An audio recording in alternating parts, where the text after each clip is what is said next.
जी, केंद्रीय वित्त मंत्री ने जो बजट पेश किया है, उनके बारे में प्रतिक्रिया हो रही है बाजार में कि ये जनहित के लिए नहीं है। क्या नहीं है, क्यों?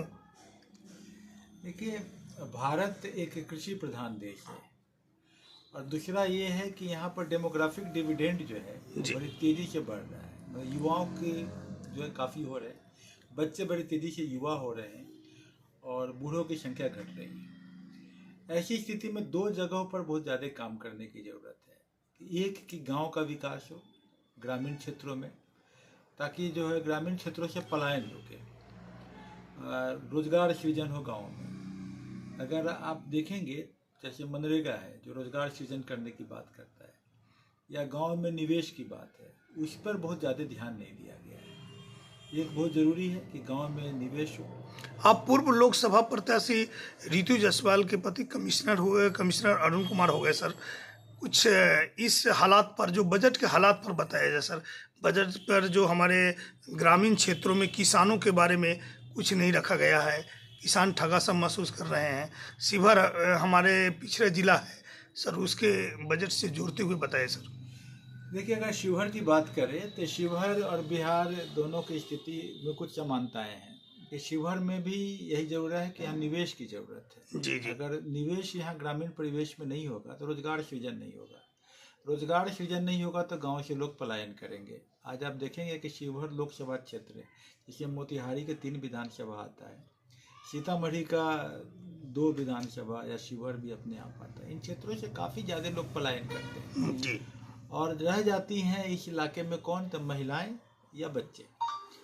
महिलाओं और बच्चों के लिए भी रोजगार की ज़रूरत है। अगर महिलाओं को यहाँ पर कुटीर उद्योग पर पैसे दिए जाएं ताकि उनका रोजगार सृजन हो, और पति जो है बाहर जो कमाने जा रहा है उसका रोजगार यहाँ मिल जाए, तो इस क्षेत्र का समग्रता से विकास इस बजट में बिहार को इंफ्रास्ट्रक्चर जो होता है सर, बढ़ाने पर कोई ज़्यादा जोर नहीं दिया गया है। बिल्कुल आप सही कह रहे हैं कि यहाँ के बजट में इस पर जो है कि जो पिछड़ा क्षेत्र है, जो डिप्राइव्ड ग्रुप है, उसके लिए क्या काम किया गया। जी जी। इस देश की समस्या जो है एक और भी है कि भाई अगर हम बच्चों की शिक्षा पर ढंग से काम न कर पाए।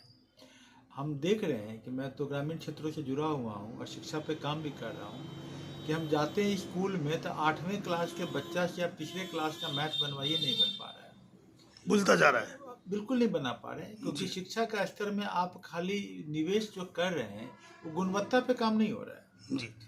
तो आप शिक्षा में गुणवत्ता पे काम नहीं कर रहे हैं, आप स्मार्ट एजुकेशन पे काम नहीं कर रहे हैं। स्कूलों में डिजिटल बोर्ड आने चाहिए ताकि डिजिटल बोर्ड से बच्चों को थोड़ा सा स्मार्ट एजुकेशन दिया जा सके। बच्चों का जो है 0 to 5 ईयर का जो बच्चा है उसको जो बाल केंद्र है, आंगनवाड़ी केंद्र है, वहाँ पर उनको उस तरह की फैसिलिटी नहीं दी जा रही है। जो स्कूल में है, जो 5 साल से लेके और 12 साल के बच्चे हैं, उनके लिए कोई स्मार्ट एजुकेशन की सुविधा नहीं है। जी।